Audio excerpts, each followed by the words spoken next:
오늘은 에베소서 1장 15절에서 19절까지 말씀을 가지고 기도할 수밖에 없습니다 라는 제목으로 하나님 말씀 전하도록 하겠습니다. 여러분은 사도 바울 하면 어떤 인상이 있습니까? 극적인 회심을 경험한 사람, 그리고 신약성경 27권 중에서 13권의 저자인 지성인, 그리고 탁월한 전도자이자 교회 개척자로 알고 있습니다. 하지만 잘 모르는 숨겨진 부분이 하나 있는데요. 동시에 그는 정말 열심히 기도하는 기도의 사람이었습니다.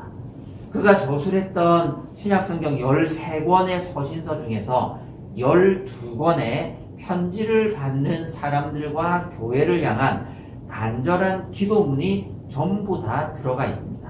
하나하나 찾아서 다 읽어보면 좋겠지만 시간 관계상 간략히 말씀을 드리면 데살로니가전서 5장 17절 쉬지 말고 기도하라. 디모데후서 1장 3절에 밤낮으로 간구하는 중에 쉬지 않고 너를 생각한다. 에베소서 6장 18절에 항상 기도하고 간구한다. 골로새서 4장 2절에 기도를 계속한다. 빌립보서 1장 4절에 간구할 때마다 기쁨으로 항상 간구한다. 로마서 9장 2절에 큰 근심과 마음에 그치지 않는 고통을 품고 내가 기도한다. 그리고 사도행전 20장 31절에 보면 내가 3년이나 밤낮 쉬지 않고 눈물로 각 사람을 훈계하던 것을 기억하라. 사도 바울의 고백, 그리고 그가 저술했던 성경 곳곳에 얼마나 밤낮으로 간절한 마음으로 성도들과 교회를 향해서 모든 사람을 위해서 부르짖고 간구했는지 정말 절절하게 잘 표현되어 있습니다. 사도 바울은 탁월한 위대한 기도의 사람이었습니다. 네, 이건 여담인데요. 에베소서 본문 오기 전에 성경에 뭐가 있습니까? 갈라디아서죠. 대단하십니다. 갈라디아서가 있는데 제가 아까 13권 중에 12권의 기도문이 들어가 있다고 했죠. 그럼 한 권 안 들어갔다는 얘기잖아요. 기도문이 없는 성경이 갈라디아서입니다. 갈라디아서를 읽어보면 1절에서 5절에 서신서의 형식을 따라서 문안 인사를 하고 하나님의 평강을 줍니다. 그리고 6절부터 뭐가 나오냐면 어리석도다 갈라디아 사람들아 하면서 욕을 해요. 굉장히 심한 톤으로 책망을 합니다. 왜냐하면 갈라디아 사람들이 하나님의 은혜를 저버리고 율법주의로 돌아가서 거짓 교사들의 게임에 빠졌거든요. 또 갈라디아서는 시작하자마자 굉장히 강한 톤으로 꾸짖는 것부터 시작을 하고 마칠 때까지 기도해주지 않아요. 그래서 갈라디아서를 쭉 읽다 보면 어떤 게 막 느껴지냐면 이 사람 진짜 성질머리가 보통이 아니다. 그러니까 마지막 장에 가면 갈수록 그래도 기도를 한번 해주고 성경을 마무리하겠지? 그래도 내가 너희를 위해서 하나님 앞에 기도한다는 말은 한마디 나오겠지? 끝까지 안 나옵니다. 갈라디아 사람들의 어리석음과 그들이 하나님의 복음을 버리고 율법주의로 돌아간 것에 대한 안타까움과 책망은 계속해서 나오는데 끝까지 기도 안 해줘요. 제가 만약에 바울 시대의 교인이었다면 저는 아마 바울 목사님이 목회하는 교회 못 다닐 것 같아요. 너무 힘들어요. 그러면 성경에 이 정도 톤으로 쓰면은 평소에 스몰 토크나 사적인 편지에는 얼마나 더 심했겠습니까? 다시 본문으로 돌아가면 그렇다면 12권의 기도문 중에 12권에 다 나오는 바울 서신의 기도문 중에서 기도의 비중이 다 같으냐? 그럴 리가 있겠습니까? 바울의 3대 기도문을 꼽으라면 거의 모든 학자들이 서슴없이 옥중 서신에 기록된 기도문을 꼽습니다. 우리가 오늘 읽었던 에베소서 그리고 골로새서, 빌립보서 이 세 권에 기록된 기도문이 바울의 신학적 깊이와 가장자를 드러내주는 바울의 옥중 서신에 기록된 3대 기도문입니다. 그래서 고민 끝에 기도 시리즈를 한 주 더 연장하기로 결정했습니다. 원래는 빌립보서 뺐거든요. 에베소서하고 골로새서만 하려고 했는데 많은 김에 바울의 3대 기도문을 다 다루는 것이 낫겠다 싶어서 한 주 더 기도 시리즈를 하고 그 다음 주부터는 바울 서신을 3주 하니까 바울 서신 하지 않고 야고보서를 하기로 결정을 했습니다.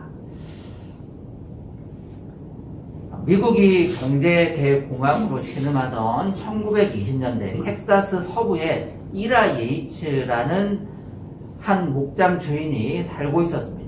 양을 치는 목축업자였는데 불경기 때문에 대공황이니까 빚더미에 올라앉아서 은행 융자금을 갚지 못해 매일매일 땅을 뺏길까봐 전전긍긍하고 가족들을 먹여 살리기 위해서 정부 보조금을 신청해야 할 만큼 수년간 비참한 가난에 시달리고 있었습니다. 목장 주인이니까 땅을 팔면 되지. 텍사스의 시골의 땅덩어리를 누가 사주겠습니까? 그래서 겨우겨우 그야말로 연명하고 있었는데 어느 날 한 지질학자가 이 지역을 방문해서 예이츠의 목장 문을 두들겼습니다. 선생님, 우리가 조사해본 바에 따르면 선생님의 목장 밑에 석유가 매장되어 있을 가능성이 있습니다. 물론 나오지 않을 수도 있는데 시추를 한번 해보는 것이 어떻겠습니까? 예이츠는 잃을 것이 없었기 때문에 돈을 조금 받고 동의를 했습니다. 1926년 마침내 시추공이 땅을 뚫고 들어갔을 때 지하 300m 지점에서 검은 액체가 하늘로 치솟아 올랐습니다. 그것은 그냥 석유가 아니었습니다. 하루에 무려 8만 배럴을 쏟아내는 당시 미국 본토에서 발견된 유전 중에서 가장 큰 유전 중 하나인 예이츠 유전이 그때 터진 겁니다. 예이츠가 그 유전이 터져서 어느 날 갑자기 부자가 된 겁니까? 아니면 그가 그 목장을 은행 빚을 떠안고 구입했을 때부터 이미 엄청난 부자였던 겁니까? 그 엄청난 검은 황금은 항상 그의 발밑에 흐르고 있었습니다. 그러나 그 사실을 알지 못했기 때문에 억만장자의 소유권을 가지고도 경제 대공황을 만나고 하루하루 연명하면서 수년 동안 거지처럼 살아야 했습니다. 예이츠는 그 땅을 살 때부터 억만장자였습니다. 하지만 자기 발밑에 어떤 것이 있는지를 알지 못했기 때문에 거지로 살아야 했고 그의 진짜 문제는 소유의 부재가 아닌 지식의 부재였습니다. 어렸을 때 한 번쯤 그런 상상 해보신 적 있죠? 우리 집 밑에 땅을 봤는데 석유가 나오면 좋겠다. 여러분 한국에서는 그런 생각 하시면 안 됩니다. 우리나라 광물법 지하자원법에 보면 땅은 돈을 주고 사면 개인의 소유인데요. 땅 밑에 있는 석유나 음이나 금이나 여러 가지 지하 광물은 그것이 발견되면 정부 소유입니다. 우리나라는 법이 그래요. 하지만 미국은요. 땅 주인이 살고 있는 땅 밑에 있는 모든 것도 땅 주인의 소유입니다. 그래서 예이츠 씨는 그 석유를 파는 한 15%에서 20% 사이에 자기가 그 시추할 수는 없으니까 재산 소유권을 행사할 수 있는 그야말로 억만장자가 됐습니다. 혹시 꿈을 꾸고 양평에 땅 파고 이거 다시 재건축할 때 석유 나오면 좋겠다. 나와도 다 소용없습니다. 그런 생각은 안 하셔도 됩니다. 저는 오늘 이 예이츠의 우픈 그 과거가 오늘날 우리 그리스도인들의 자화상일 수도 있다고 생각합니다. 에베소서 1장 3절에서 14절은 어떤 주제를 담고 있냐면 하나님께서 이미 하늘에 속한 모든 신령한 복을 우리에게 주셨다고 선언합니다. 우리는 예수 그리스도를 믿는 순간 영적인 예이츠 유전의 소유자가 되었고 그야말로 억만장자가 되었습니다. 그런데 왜 우리는 살다가 보면 때로는 영적으로 가난하다고 느낄 때가 있을까요? 왜 여전히 무기력하고 힘들 때가 자주 있을까요? 왜 우리는 여전히 세상의 것들을 구걸하며 전전긍긍하면서 살아가고 있을까요? 그것은 내 안에 있는 보화를, 복음 안에 있는 거대한 유전을 보지 못하고 알지 못하기 때문입니다. 오늘 본문에 들어가기 전에 1장 3절에서부터 14절까지는 바울의 아주 긴 문장, 그 독특한 만연체 스타일이 극적으로 폭발하는 구간인데요. 헬라어 원문을 보면 이 3절에서 14절 12개의 절이 단 하나의 문장으로 되어 있습니다. 약 202개의 단어가 꼬리에 꼬리를 물고 한 문장이에요. 성경은 3절부터 14절 절이 다 붙어 있는데요. 원래 이거 장절은 없는 거잖아요. 3절에서 14절이 문장이 한 개입니다. 이게 한 문장이에요. 왜 이렇게 썼을까요? 바울이 멈출 수가 없었기 때문입니다. 복음 안에 있는 풍부한 보화, 복음 안에 있는 놀라운 영적인 부유함을 쏟아내는데 하나님 안에, 우리의 구원 안에 이 위대한 영적인 유산들이 있다는 것을 쉴 틈 없이 계속해서 쏟아내는 거예요. 그래서 3절에서 14절은 바울의 모든 문장 중에서 제일 긴 하나의 문장입니다. 그리고 우리의 본문 15절이 나오는데요. 15절에서 16절 단락에 기도할 수밖에 없는 이유가 나오는데 이미 다 소유했기 때문입니다. 우리 15절 말씀 같이 한번 읽어보겠습니다. 시작. 그러므로 나도 주 예수에 대한 여러분의 믿음과 모든 성도를 향한 사랑을 듣고서 NASB 번역본에 보면 그러므로라는 접속사를 for this reason이라는 번역으로 처리를 했습니다. 이러한 이유 때문에 하고 15절부터 기도가 시작이 되는데 this reason, 이러한 이유가 무슨 이유예요? 3절에서 14절에 통으로 있는 한 문장입니다. 여기 이 지시대명사 this는 3절에서 14절을 통으로 한 번에 다 받는 거예요. 내가 이제 너희를 위해서 기도한다. 왜 때문에, 무엇 때문에 기도하는 겁니까? For this reason, 이 이유 때문에 내가 이렇게 숨도 쉬지 않고 급하게 너무너무 흥분해서 한 문장으로 다 쏟아내었던 this reason, 이 이유 때문이다. 그 이유가 뭐예요? 하나님께서 우리에게 선물로 주신 구원의 풍부함과 복음의 영광스러움과 영적인 부유함 때문에 내가 너희를 위해서 기도하지 않을 수 없다라고 침을 튀기면서 강조하고 있는 겁니다. 16절 말씀 다시 한번 읽어보겠습니다. 여러분을 두고 끊임없이 감사를 드리고 있으며 내 기도 중에 여러분을 기억합니다. 15절 16절에 바울이 기도를 시작하면서 앞선 문장 전체를 하나님께서 우리에게 주신 구원의 부유함, 하나님께서 우리에게 주신 복음의 축복이 이렇게 위대하기 때문에 나는 끊임없이 감사를 드리고 내 기도 중에 여러분을 위해서 기도하지 않을 수 없다라고 선언을 했습니다. 3절에서 14절이라는 축복의 거대한 댐이 있어요. 어마어마한 축복이 그 댐에 갇혀 있습니다. 거기에 은혜의 물이 가득 저장되어 있습니다. 그런데 저 밑에 성도들의 삶이라는 농가 밭이 있어요. 비가 오지 않습니다. 경제 대공황을 만나서 목장이 파산하기 직전이고 은행의 땅을 빼앗기기 직전에 거지처럼 수년간 살고 있습니다. 뭐를 하면 되겠습니까? 댐에 수문을 열어서 물을 흘려보내면 그 목장은 먹고 살 수 있겠죠. 우리의 삶이라는 농과 밭이 저 밑에 말라가고 있어요.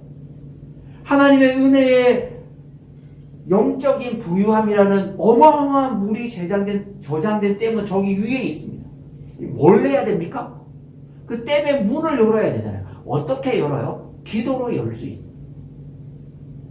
이게 15절에 For this reason, 이러한 이유 때문에 내가 에베소 교회 성도들을 위해서 기도하지 않을 수 없습니다. 하나님께서 우리에게 주신 부유함과 복음의 축복이 얼마나 위대한데 그것은 이미 우리가 구원받을 때 하나님께서 우리에게 다 주셨습니다. 하지만 우리의 삶이 때로는 경제 공황을 만나고 때로는 가뭄을 만나서 우리의 농가밭이 타들어가고 우리의 관계에 어려움이 있어서 고통 가운데 있을 때가 있습니다. 삶의 고난을 만나서 파산 직전에 있을 때가 있습니다. 그럼 어떻게 해야 됩니까? 기도해야 됩니다. 기도하지 않을 수 없습니다. 기도라는 수단을 통해서 가득 차여있는 댐에 은혜의 물을 끌어당기기만 하면 내가 소유하고 있는 그 영적인 부유함이 무엇인지를 깨달을 수 있고 알 수 있기 때문에 우리는 반드시 기도해야 합니다. 바울이 15절 16절에 에베소 교회를 향한 기도를 시작하면서 뭐라고 기도했습니까? 하나님 이들에게 돈을 더 주십시오. 환경을 바꾸어 주십시오라고 기도하지 않았습니다.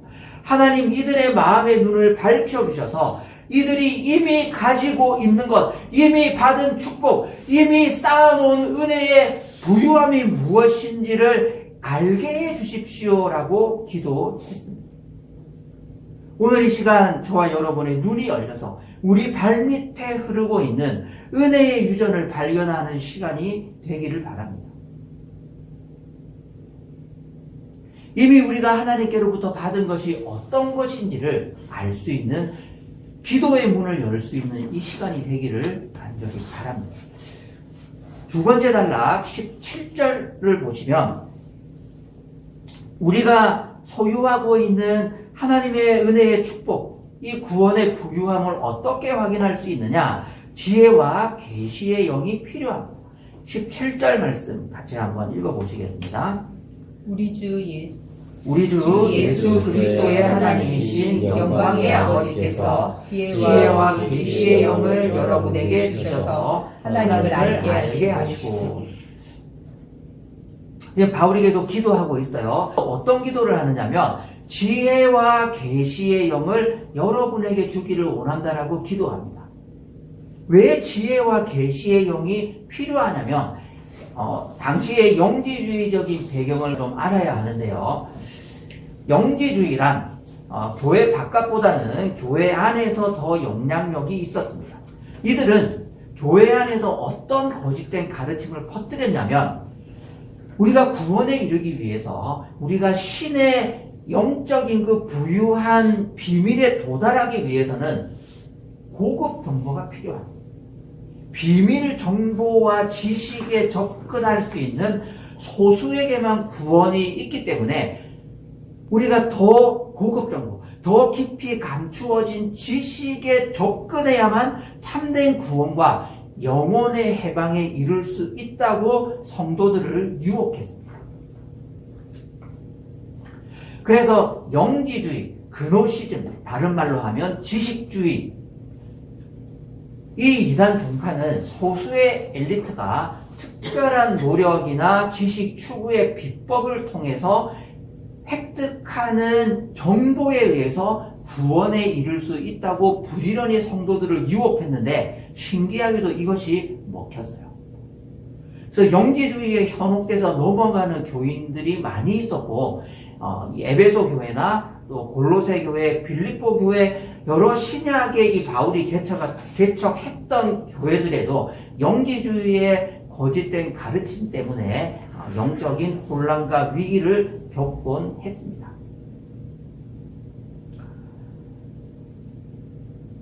그 영지주의의 유혹에 맞서서 바울이 지금 뭐라고 얘기하고 있는 겁니까? 아니야. 지식이 아니야. 구원을 얻기 위해서는 너희들이 부지런히 추구해서 어떤 비밀에 접근할 수 있는 것이 아니야. 구원을 얻기 위해서는 어떻게 해야 된다고요? 영광의 아버지께서 지혜와 계시의 영을 여러분에게 주셔서 하나님을 알게 하신다라고 선언하고 있는 거예요. 우리가 기도할 때 지혜와 계시의 영을 하나님께로부터 받아야 우리 발밑에 어떤 영적인 유전이 흐르고 있는지를 깨닫게 된다는 거예요. 이거 완전히 접근하는 방식 자체가 다른 겁니다. 영지주의 하니까 우리가 잘 와닿지 않는데요. 현대판 영지주의도 우리 삶 속에 깊숙이 침투해 있습니다. 우리가 이것을 현대적으로 바꾸자면 아마 검색이나 정보나 AI로도 바꿀 수 있을 겁니다. 우리가 삶을 어떻게 살아갑니까? 검색에서 살아가잖아요. 우리가 더 지혜롭게, 손해보지 않게, 더 영악하게, 더 많은 영리를 취득하기 위해서는 뭘 해야 됩니까? 검색해야 돼요. 정보를 알아야 돼요. AI한테 잘 물어봐야 돼요. 그렇게 해서 수많은 정보와 경험의 그 방대한 지식을 취득해야 집도 영악하게 샀다 팔았다를 잘할 수 있고 땅도 될 만한 땅을 살 수 있고 그런 거 아닙니까? 그래야 잘 살 수 있는 거 아니에요? 대학 원서도 정보가 많아야 실력에 비해서 좋은 학교에 갈 수 있는 거 아닙니까? 우리 시대의 행복과 안정과 지식과 부유함을 보장해 줄 수 있는 방법이 뭐예요? 그노시즘이에요. 지식이 많아요. 정보가 많고 검색을 잘하고 좋은 AI를 쓰고 정보를 활용을 잘해야 잘 살 수 있습니다. 이것이 우리에게 막대한 편리함을 주는 거예요. 차를 삽니다. 우리도 차 바꿔야 되는데 얼마나 열심히 정보를 찾습니까? 시승도 해보기도 하고 정보를 취합해 보기도 하고 그런데 거기에는요 지혜와 계시의 영이 지혜와 계시의 정신이 필요합니까? 필요하지 않습니까? 그러니까 테슬라를 살지 현대차를 살지 기도하지 마세요. 그거 왜 기도합니까? 네? 그냥 잘 찾아보고 사면 됩니다. 연세대를 갈지 고려대를 갈지 기도하지 마세요. 그냥 집 가까운 데 가세요. 집 가까운 대학에 가세요. 성격에 맞춰서. 그거 왜 기도해요? 그거 검색하면 돼요. 그 정보를 취합해서 차를 사든 대학을 가든 뭐 직장을 가든 가면 됩니다. 그거 왜 기도합니까? 지혜와 계시의 정신을 받아서 테슬라냐 현대차냐 그거 하나님 찍어줘야 됩니까? 하나님 그런 거 안 찍어줍니다. 계시는 정보가 아닙니다. 계시는 인격입니다. 차 사는데 인격이 필요해요. 대학 가는데 인격이 뭐가 필요합니까? 땅 사는데 무슨 인격이 필요해요? 그런데 여러분 우리 기도 제목을 잘 한번 보십시오. 어떤 큰 돈을 써야 할 때 기도하고 대학 가기 전에 기도하고 직장 선택하기 전에 기도하고 결혼하기 전에 기도하고 결혼하기 전에 물론 기도 많이 해야 되지만 데이트 잘하고 그 사람이 어떤 사람이 잘 파악해 보시고 시댁이나 처가에도 한번 가서 장모나 시어머니 될 분이 어떤 분인지도 한번 잘 보고 그러면 좀 남자나 여자가 달라 보이잖아요. 그런 과정들이 필요한 거지 지혜와 계시의 정신이 거기에 필요합니까? 하나님 찍어줘요? 여러분 우리의 기도 제목들을 한번 잘 살펴보시기 바랍니다. 정말 우리가 기도할 때 필요한 것은 무엇일까요? 하나님께서 우리에게 지혜와 계시의 정신을 부어주셔서 하나님께서 우리를 얼마나 사랑하시는지 하나님께서 우리를 얼마나 강건하게 붙잡고 계시는지 하나님께서 우리의 위기와 부족함에도 불구하고 얼마나 우리를 인격적으로 사랑하고 꽉 껴안고 계시는지 그것이 깨달아져야 하잖아요. 내가 하나님을 얼마나 사랑하는지 하나님이 나를 얼마나 사랑하시는지 그것이 깨달아지고 그 지혜가 풍성하게 부어지고 그 계시가 나의 인격 속에 내가 기도 드리는 그 시간에 성령으로 풍부하게 부어질 때 그것이 참된 기도입니다.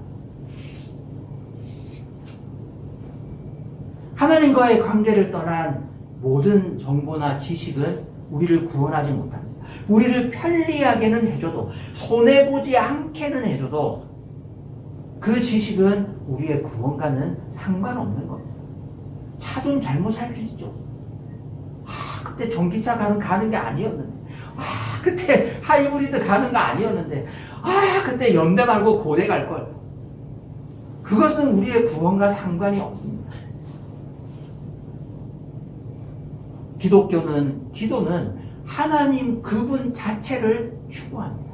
그래서 내가 누리고 있는 이 영적인 부유함이 무엇인지를 깨닫게 해주시고 하늘의 비밀과 하늘 창고에 가득 차 있는 그 보물 창고의 문을 활짝 열어서 내가 영적으로 얼마나 부유한 사람인지를 내 인격 깊숙하게 쏟아 부어지는 그 시간, 그것이 바로 기도 시간이고 기도의 비밀이고 기도의 힘과 능력입니다. 우리의 기도의 방향이 바뀔 수 있기를 바랍니다. 어떤 선택이 제일 좋은 선택일까? 어떻게 해야 손해보지 않을까? 어떻게 해야 저점에서 사서 고점에서 팔 수 있을까? 어떻게 해야 더 좋은 선택을 해서 한 푼도 손해보지 않을 수 있을까? 그건 검색으로 처리하시고 기도할 때는 제발 그런 것들 좀 내려놓고 주님께서 내 삶 속에 계획하고 계신 것, 나의 고난을 통해서 나에게 깨닫게 해주시고자 하는 것, 나의 시련과 나의 축복과 나의 이 상황들을 통해서 나에게 비추어 주시는 하늘의 보화가 무엇인지를 깊이 깨닫고 젖어들 수 있는 은혜의 기도 시간이 될 수 있기를 정말 간절히 바랍니다. 그래서 기도실에 들어갈 때와 나올 때의 이 낯빛이 좀 바뀌어야 되지 않겠습니까? 푹 자고 일어나서 개운한 얼굴 표정 말입니다. 내가 이렇게 부유한 사람이었구나. 내가 이렇게 부자였구나. 내가 이렇게 영적으로 풍성한 은혜를 이미 소유한 사람이었구나. 그것이 지혜와 계시의 영으로 우리의 인격 속에 풍부하게 부어질 수 있는 기도 시간 되기를 간절히 바랍니다. 마지막으로 18절에서 19절 단락에 보면 그렇다면 기도의 내용은 무엇일까요? 그 기도의 내용은 소망과 기업의 풍성함과 그리고 능력입니다. 이 제목 제가 일부러 이렇게 쓴 거 이거 중요합니다. 그리고가 여기에 있는 거 중요해요. 18절 말씀 같이 한번 읽어보실까요? 시작. 여러분의 마음의 눈을 밝혀주셔서 하나님의 부르심에 속한 소망이 무엇이며 성도들에게 베푸시는 하늘의 영광스러운 상속이 얼마나 풍성한지를 여러분이 알게 되기를 바랍니다. 자, 바울의 기도의 컨텐츠, 쉽게 말하면 기도 제목 여기 나오잖아요. 자, 이 기도 제목 두 개가 여기 나옵니다. 기도 제목 두 개 뭐죠? 18절에서 찾아보시면 소망, 그렇죠. 소망이 무엇인지를 아는 것이고 또 하나는 뭐예요? 그렇죠. 영광스러운 상속이 얼마나 풍성한지를 아는 것. 이 기도 제목 두 개 나왔어요. 자, 19절 같이 읽어보실까요? 시작. 또한 믿는 사람들인 우리에게 강한 힘으로 활동하시는 하나님의 능력이 얼마나 엄청나게 큰지를 여러분이 알기를 바랍니다. 자, 18절에 기도 제목 두 개 나왔고 19절의 마지막 기도의 제목, 그렇죠. 하나님의 능력이 얼마나 엄청나게 큰지를 여러분이 알기를 바란다는 이 기도 제목 사이에 뭐가 있어요? 또한, 우리 새 번역에는 또한으로 번역이 됐고 헬라어 원문에 보면 카이라는 그리고라는 접속사로 18절과 19절이 딱 붙어 있어요. 사실 더 넓은 문맥으로 보자면 15절에서 23절도 한 문장이에요. 3절에서 14절 한 문장이에요. 15절에서 23절 한 문장이에요. 에베소서 1장이 문장 두 개로 끝납니다. 18절에서 19절은 카이라는 접속사로 묶어놨어요. 자, 이게 왜 중요하냐면 그 헬라어 문법상 A, B가 붙고 and C가 되느냐, A and B, C가 되느냐, 이거 굉장히 중요한 겁니다. 세 개가 이렇게 기도 제목이 병렬적으로 나란히 있어요. 소망이 소망과 기업의 풍성함과 하나님의 능력의 그 파워의 광대함. A, B, C 기도 제목이 1번, 2번, 3번 있는데 1번과 2번을 같이 묶고 and 3번 하면 주제, 강조점이 어디에 있냐면 3번에 있는 겁니다. 그러니까 바울이 지금 강조하는 것은 무엇입니까? 너희의 소망이 얼마나 장창한지, 기업의 풍성함이 어떤지를 아는 것도 굉장히 중요해서 내가 그걸 기도해. 하지만 동시에 하늘의 소망과 기업의 풍성함을 우리의 삶의 현실에서 살아내려면 뭐가 필요하다? 하나님의 파워가 너에게 필요하기 때문에 내가 3번에 더 중점을 두고 강하게 기도할게. 세게 내가 기도할게. 그 얘기하는 거예요. 그러니까 이게 문법상 그 톤의 세기가 느껴지셔야 되는 거죠. 물론 우리 알타이 어족을 쓰는 한글 번역본이 100번 읽어도 못 느낍니다. 그러니까 우리 언어로는 안 되는 거예요.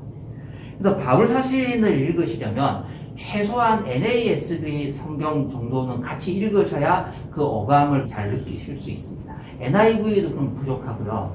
NASB 정도 추천드립니다. 인터넷에 다 나와 있잖아요.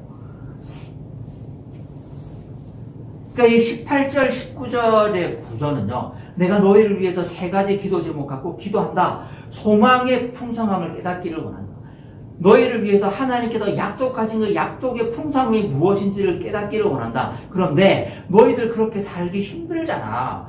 그것을 우리의 삶 속에 살아내기 위해서는 우리 힘으로는 안 돼. 뭐가 필요한지 알아? 3번째 기도 제목. 내가 제일 세게 기도해 줄게. 하나님의 능력이 얼마나 엄청나게 큰지를 너희들이 알기를 원한다. 3번째 기도 제목 세게 기도한다. 이 톤이에요. 하나님께서 이미 우리에게 모든 것을 주셨습니다. 우리의 미래도 약속하셨습니다. 우리에게 풍성한 하늘의 유산을 주시겠다고 약속하셨습니다. 이것이 우리의 마음속에 차고 넘치려면 결정적으로 무엇이 필요하냐? 하나님의 능력이 얼마나 엄청나게 큰지를 기도하면서 깨달아 알아야 합니다. 여러분, 기도는 우리의 인격과 우리의 삶을 바꾸는 능력입니다. 기도는 하늘에 가득 쌓여있는 하늘의 보화가 우리의 삶으로 쏟아져 내려오는 그 댐의 문을 여는 열쇠입니다. 여러분, 기도하십시오. 여러분, 골방에서 하나님 앞에 엎드리십시오. 그래야 해서 하나님의 그 능력이 얼마나 엄청나게 큰지를 우리가 알게 되기를 바랍니다. 그것을 알 때 우리 삶에서 일어나는 도전이 커도 우리를 힘들게 하는 그 갈등과 어려움들이 크든지 말든지 그것을 마땅히 맞닥뜨릴 수 있고 싸울 수 있고 승리할 수 있고 이기고도 남는 힘이 이미 우리에게 주어졌음을 깨달을 수 있는 신비한 하늘의 능력이 우리의 소유가 될 줄로 믿습니다. 이래도 기도하지 않으실 겁니까? 기도할 수밖에 없지 않겠습니까? 이렇게 좋은 기도를 왜 우리가 안 하겠어요? 마땅히 기도할 수밖에 없고 기도하고 싶지 않습니까? 이미 우리에게 주어진 그 하늘의 비밀을, 하늘의 축복을 열 수 있는 그 열쇠를 들고 오늘도 내일도 하나님의 보좌 앞에 나아가서 기도하며 하나님의 능력이 얼마나 엄청나게 큰지를 인격적으로 깨달을 수 있는 우리 모두가 될 수 있기를 간절히 바랍니다.